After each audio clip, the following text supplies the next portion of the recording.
La science n'est pas l'ennemi. La science consiste justement à observer, tester, comparer, vérifier et accepter de modifier les conclusions lorsque une nouvelle information apparaît. Eben Alexander raconte quelque chose de très intéressant concernant sa propre expérience et sa propre évolution intellectuelle. Avant son expérience, il se décrit lui-même comme un médecin extrêmement plongé dans la matérialité. Il avait consacré des décennies à la médecine et à la neurochirurgie. Il pensait donc bien connaître la relation entre le cerveau et la conscience.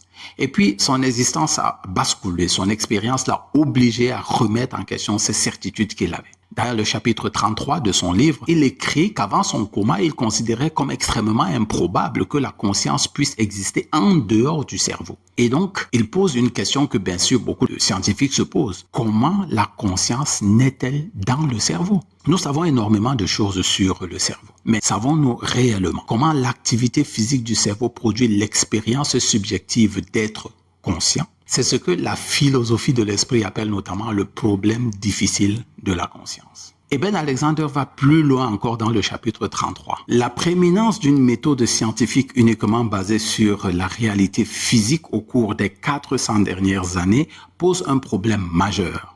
Nous avons perdu le contact avec le profond mystère qui réside au centre même de notre existence, notre conscience.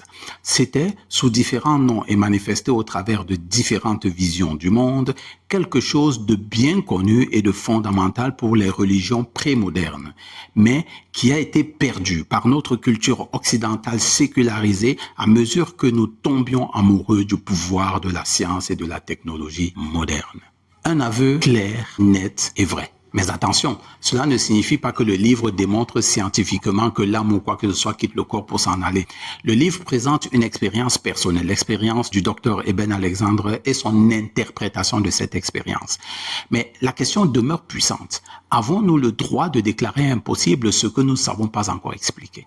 Et cette question est extrêmement importante, comme je le disais, pour l'Afrique, parce que nous devons sortir d'un double piège. Premièrement, le piège de croire automatiquement tout ce que la science occidentale nous vend. Et deuxièmement, rejeter automatiquement la science parce qu'elle ne confirme pas notre culture traditionnelle.